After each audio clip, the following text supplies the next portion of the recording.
तो राजकोट में आपका वार्म वेलकम है। राजकोट की तासीर कैसी लगी आज, गर्मी कैसी लगी आपको?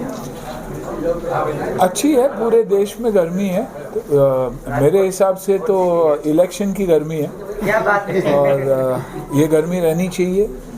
हमें सबको घर से निकल के, गर्मी हो, ठंड हो, बारिश हो, तूफान हो, 5 साल में एक बार मौका मिलता है, वोट करना चाहिए। और यही है मेरी रिक्वेस्ट सबसे कि सब कुछ भूल जाइए और अपना हक जाके जताइए। इनक्रेडिबल एरोसिटी के साथ आप जुड़े हैं, वैसे तो आप फिटनेस फ्रीक हैं, तो आज ये कॉम्बिनेशन कैसे हुआ?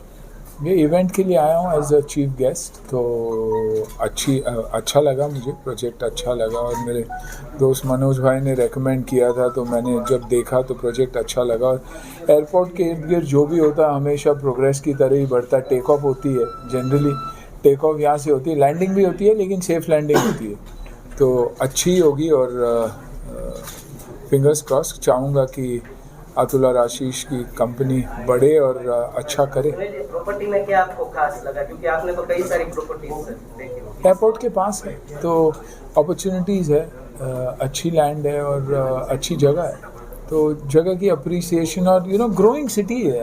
आज गुजरात देखोगे तो आप सौराष्ट्र देखो, ऑल ऑफ गुजरात देखोगे तो प्रोग्रेस है। અતુલ વાઘેલા રાજકોટની અંદર જ્યારે હીરાસર ઇન્ટરનેશનલ એરપોર્ટ ગ્રોથ થઈ રહ્યું હતું, અમારી ટીમ ત્યારથી એમની ઉપર લાગેલી છે। 2016થી અમે લોકોએ ત્યાં લેન્ડ પરચેઝિંગનું કામ સ્ટાર્ટ કરી દીધેલું હતું અને જેમ જેમ એરપોર્ટનો ગ્રોથ થતો ગયો એ રીતે લેન્ડની અંદર એપ્રિસિએશન બહુ સારું આવી ગયેલું છે। આપણે ત્યાં ઇન્ક્રેડિબલ એરોસિટી, ત્યારબાદ ઇન્ક્રેડિબલ એરોસિટી પ્રાઇમ, એ બધા રેસિડેન્શિયલ પ્લોટિંગ પાડેલા હતા। ત્યારબાદ અત્યારે આપણી પાસે એરો કોમર્શિયલ પાર્ક, એ જે કોમર્શિયલ પ્લોટિંગ છે, વેરહાઉસીસ, કોમર્શિયલ, એમેઝોન, ફ્લિપકાર્ટ જેવી કંપનીઓ પણ પોતે ત્યાં લોકલ ભાડાની પ્રોપર્ટીઓ સર્ચ કરતી હોય છે। એ જ રીતે એરોસિટી પ્રાઇમની અંદર આજે સરના હાથે અમે લોકોએ એરોસિટી પ્રાઇમ વિલાનું લોન્ચિંગ કરેલું છે, કે જેમાં 2 BHK અને 3 BHKના વીકેન્ડ વિલા અને એરપોર્ટ ટુરિઝમને એટ્રેક્ટ કરે એ ટાઈપનું આખું ફોરેન કલ્ચરથી થીમથી અમે લોકો ડેવલપ કરવા જઈ રહ્યા છે, જેને ફ્યુચરમાં અમે લોકો કોઈ સારી કોર્પોરેટ હોટેલ બ્રાન્ડ સાથે એસોસિએટ કરી ઇન્વેસ્ટરોને પણ બેનિફિટ આપવાનો પૂરેપૂરો પ્રયત્ન કરવાના છે।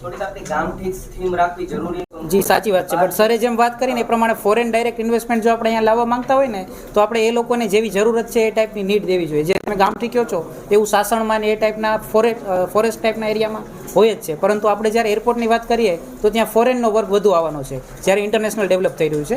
તો આપણે ફોરેનમાં NRIના દુબઈ, લંડન અને અલગ અલગ બીજા કન્ટ્રીઝની અંદર જઈને પણ આ પ્રોજેક્ટને પ્રમોટ કરવાના છે અને એ લોકોને એટ્રેક્ટ કરવા માટે આપણે આ લોકોને ફોરેન ટાઈપની થીમ આખી રેડી કરેલી છે। યસ,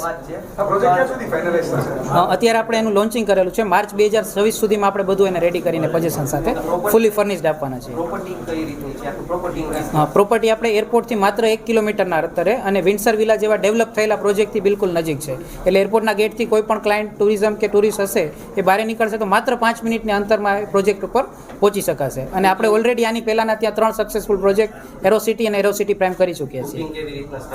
બુકિંગ પ્રોસિજર હવેથી બસ સ્ટાર્ટ કરી દીધેલું છે। અમારી ઓફિસ છે સ્પાયર 1માં 10 નંબરે, રૂબરૂ આવીને અમારા એક્ઝિક્યુટિવ પાસેથી બધી ડિટેલ લઈ શકે છે। Thank you.